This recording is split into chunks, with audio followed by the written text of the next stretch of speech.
Washington University and KETC present Science and Human Responsibility, a conference called at Washington University in St. Louis to bring together men of thought from all parts of the world. These men are searching for answers to the problems that face us and for the best ways to use the opportunities that are ours in this scientific age. With Dr. Houston Smith, who is your representative in questioning the conferees. Dr. Smith.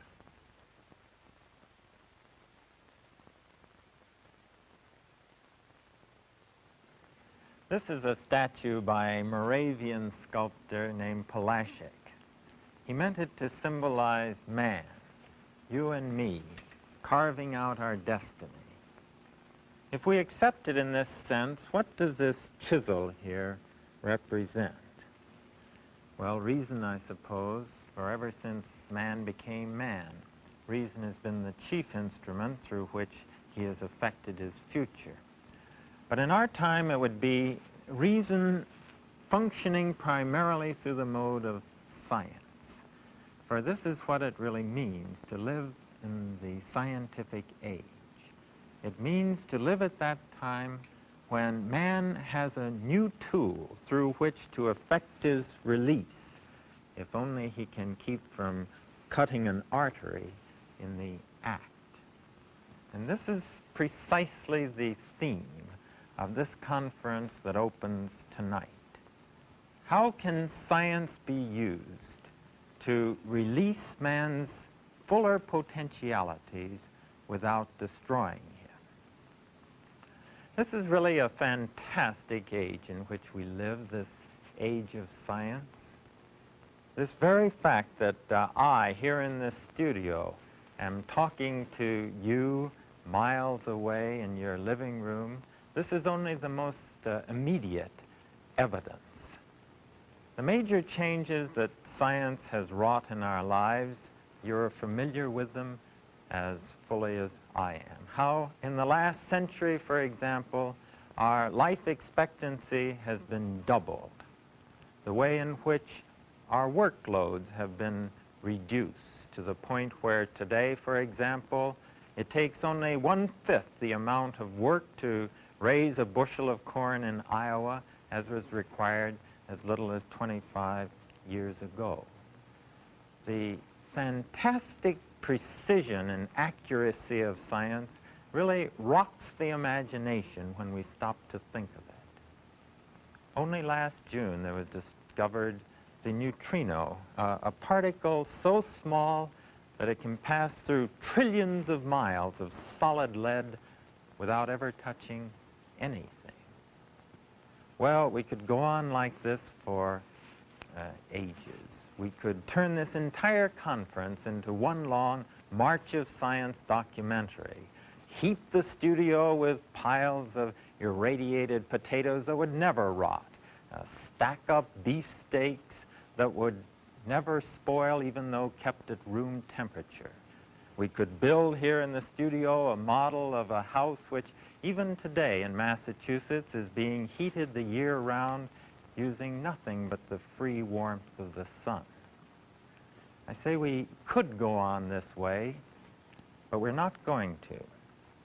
And the reason we're not is that this customary sunny view of science, this notion that science is some kind of escalator automatically carrying us into some waiting wonderland of ease and comfort, this view of science has proved to be tragically oversimple, or I suppose more accurately, tragically unbalanced.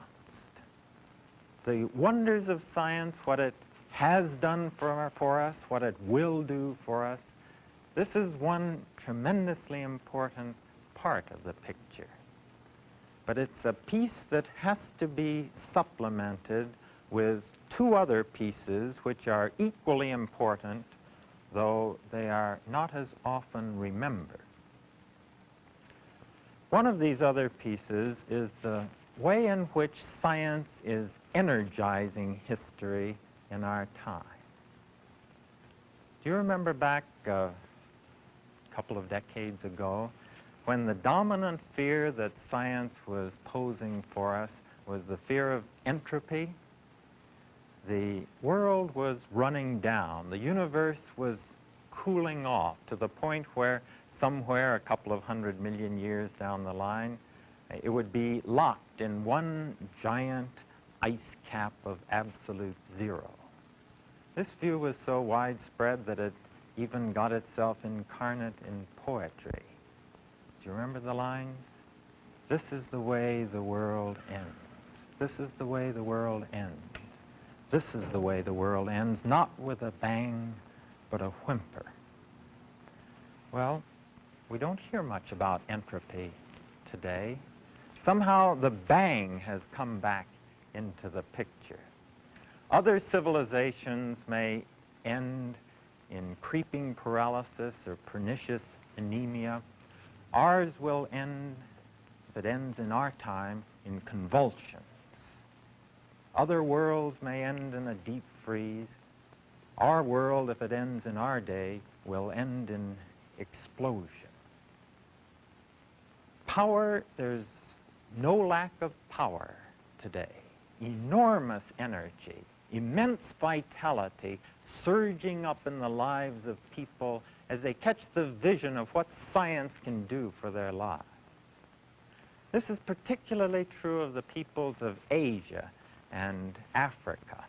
Arnold Toynbee has said that our century is going to be remembered from the perspective of history, not for the two world wars which have occurred in its first half, but for this being the time, the first time, when all the peoples of the world have caught the vision of what science can do to liberate their lives from destitution and disease.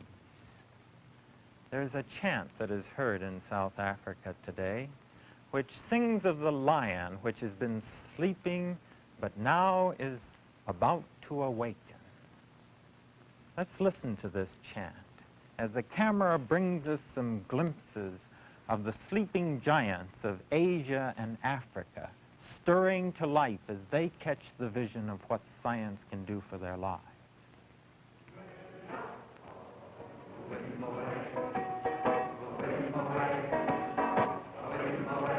Keep it up now.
We have spoken of the wonders of science.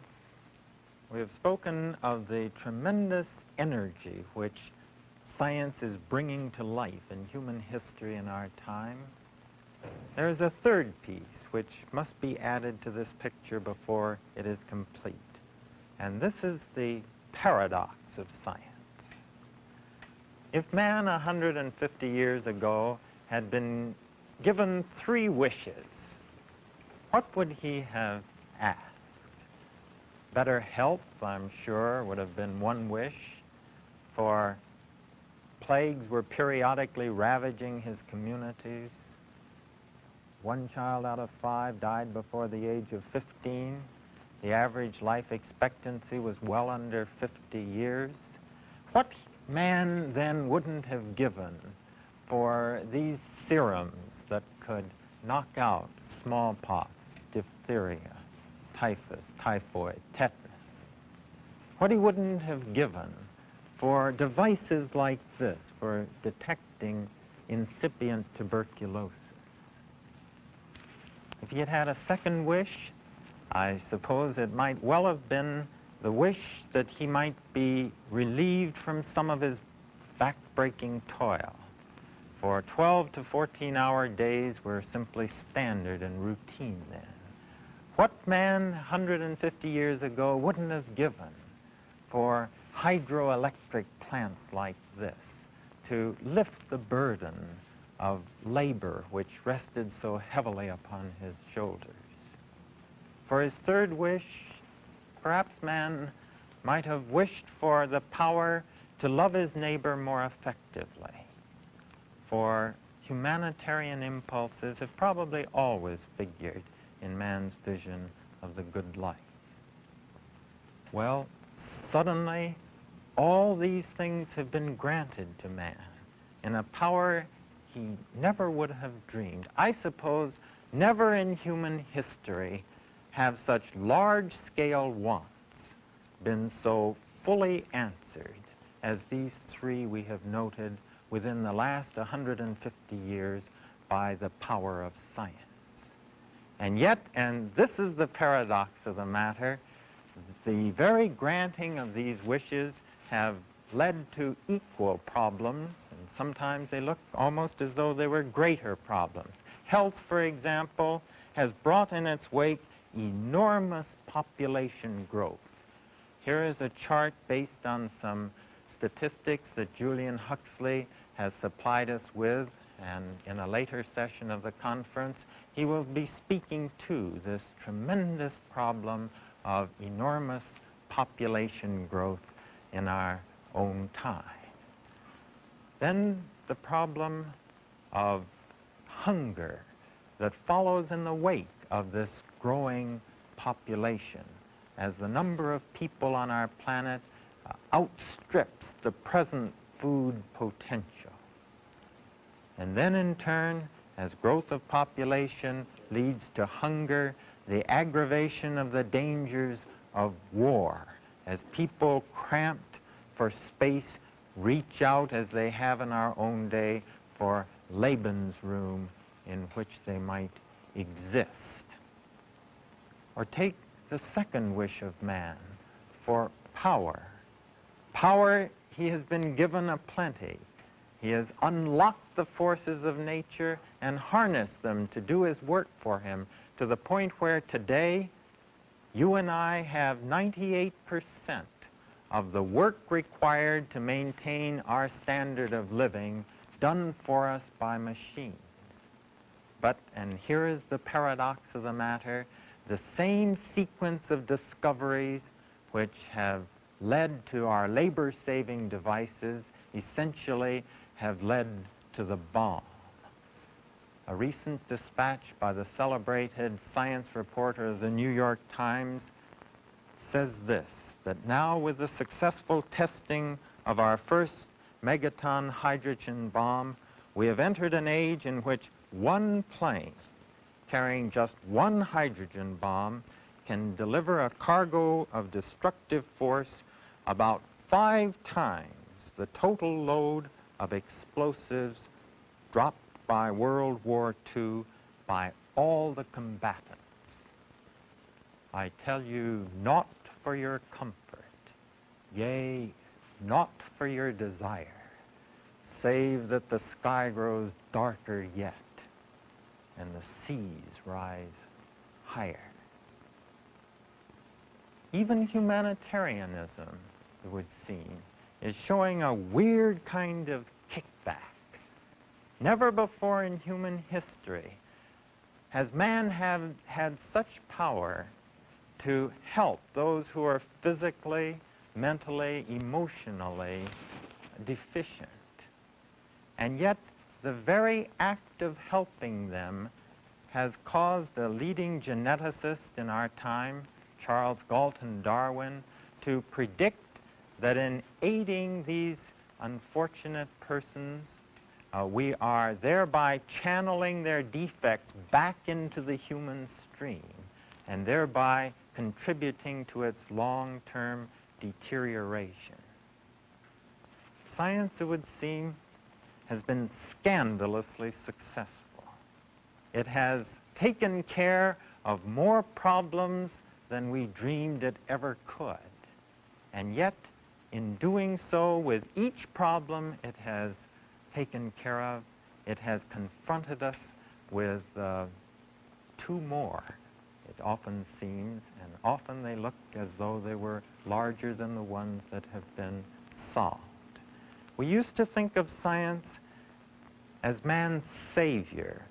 It's beginning to look, perhaps, as though it were more accurate to think of science as man's tester, as if it were confronting man with a continuous IQ test on a community scale, putting it up to a people to solve their problems, asking whether they are able to rise to the new problems which it is continuously facing them with. In the midst of this entire setting, there stands a curious figure, and this is the figure of the scientist himself. He's often in the past been likened to a monk, equally dedicated, with truth as his God and the laboratory his cloister. Within the last decade, however, a new comparison has suggested itself. And this is the comparison of the scientist not to the monk but to the prophet, with a passion for justice and pronouncing doom upon the people unless righteousness be done. However we think of the scientist, however, there cannot help but be an interest in how this age in which we're living, this atomic age, looks to those who have had a major part in bringing it into being. Arthur Compton, as a Nobel Prize-winning physicist and the director of the team of scientists at the University of Chicago that effected the first chain reaction, you ought to be able to answer this question of how science looks to one who has had a major part in bringing the atomic age into being, how this age looks to such a person as well as anyone alive. How does it look to you? The atomic age, I suppose, Mr. Smith, is, to me, a landmark in the development of science.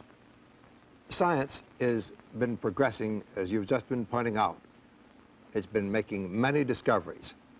The release of atomic energy is just one of those discoveries. By itself, it doesn't mean a great deal. But when it's combined with electric power and the electrical developments that have come in, it means the relief of burdens, the turning of the wheels of industry, and the doing of the tasks that we want to do. It is, again, a landmark. But it also is the starting point for a new era. It is the symbol of the success of the search for truth in giving power to man. But it isn't the answer. We need to know also how to use that power. And I suppose that leads directly into why this particular conference has been called. It does indeed. It does indeed. Tell us a little bit more about your thought in convening this conference. We need, all of us need, but the scientist in particular feels the need of making use of what we have in our knowledge to solve the problems that man has. What are these problems? First of all, we need to know what is it that man wants to satisfy his nature. What must he get? What are his ambitions? What are his hopes? What are the dangers that he faces? We want to get the answers to these things. Here is the kind of problem that is before us, and, well, frankly, I myself want to know the answer to these things. Now, can you list for us specifically what these major problems are that you will be discussing with your colleagues in the sessions ahead? As I was pointing out, the first of these problems would be, what is it that man needs? What are the dangers that he faces? Yes. Among these dangers, perhaps the one that is most immediate before us is that of war. We've got to find what to do with war because, as you've just been pointing out, it has become so terrifically destructive that we can no longer rely on war to solve our international difficulties. But those difficulties are going to continue to arise. What do we do about the problem of war? What do we do about these problems of differences to solve them? Prevent the war until we can answer the question as to how to solve our difficulties. Well, there is almost the most urgent thing for us to do. And then, if we can find our way to avoid war, there still remains the great problem of meeting man's needs, his economic needs, the things he needs to live with, his cultural needs, his education, his spiritual aspirations. These are things that we must answer if we are going to live.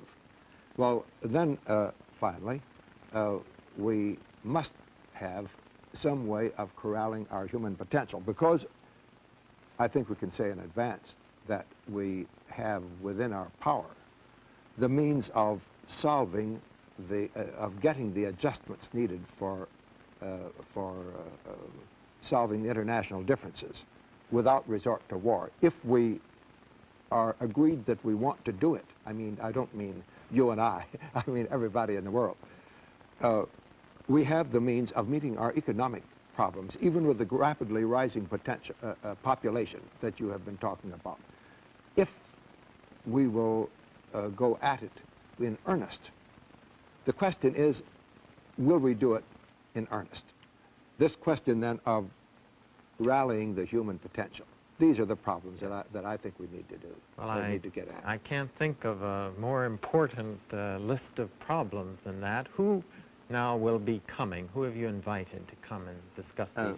We're getting the best people we can. Really, the people who of thought and action who are concerned with working out these problems. And I want to talk with them. I want you to talk with them. I want our friends in the TV audience to talk with them. For example, on the question of what are our aspirations? What is it that we need? Psychoanalyst Erich Fromm we have invited. We have asked Norman Cousins, editor. Both of these men are concerned vitally with the human questions. On the problems of war, we've invited General Hull, who was associated with the General Staff of the United States Defense, and he will discuss with us the military aspects. On the problems, the economic and the cultural problems, Barbara Ward, economist, will be with us, I hope, to discuss the economic problems. Julian Huxley, one of whose pictures you were showing just now, we've invited to come in to talk from the biological and human side of this problem. And then we will come to the question of rallying our forces, our human forces. This means educators. Frank Laubach, educational missionary. We hope to have come to tell us about how in the more basic fundamental levels of education the world can be educated. Clarence Faust at the upper level of education in the university stage. How can the maximum potential of men be brought out? These are just typical. They, I hope, will talk with us and help us solve these problems. It's an exciting list of persons. Oh, I'm looking forward You to it. could have, however, held this conference in your study. Where do the rest of us come in on it? Really, this, as I pointed out, I want to get the answers to these problems. As a scientist, it seems to me that it is important that science should apply to this, but no one is going to find the answers directly. This is the kind of thing that you'll have your answers. I may be able to help, but everyone in this television audience is going to be able to have a part in this also, because for this reason, this is the kind of question that everybody needs to be in on.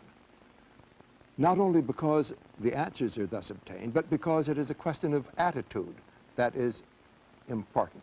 It is only as the attitudes are shaped, and those are your attitudes as well as mine.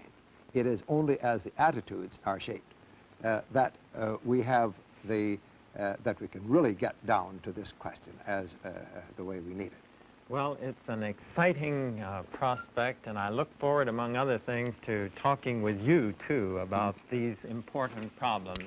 For the rest of this evening, however, the main question in my mind is one that I want to share with our viewers who are with us but not in the studio this evening. The question is, how can we, all of us, make the most of this opportunity that lies before us? For your part, I'm sure the answer lies in how much you can succeed in becoming not simply a spectator of this conference, but an actual participant in it. And this depends, I'm sure, on three things. First, you're asking yourself at every point whether I, as your representative in this setting, am asking the right question of these men who have given their lives to these questions. Second, whether they are giving the right answers they should be giving.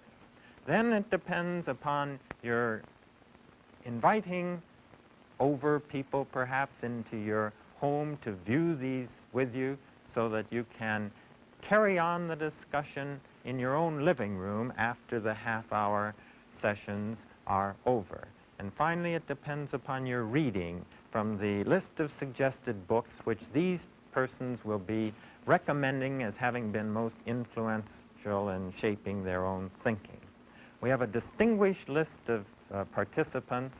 Next time, we look forward to spending, however, a full session with Mr. Arthur Compton in discussing with us the question of whether science is showing man to be determined or genuinely free to effect his destiny.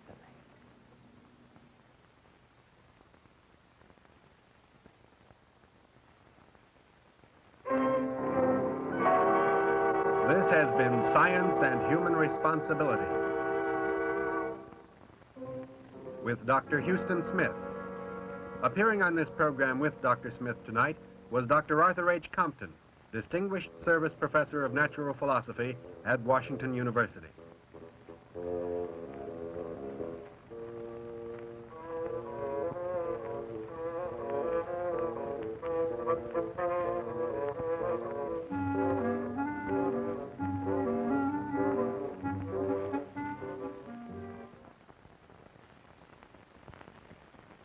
This is National Educational Television.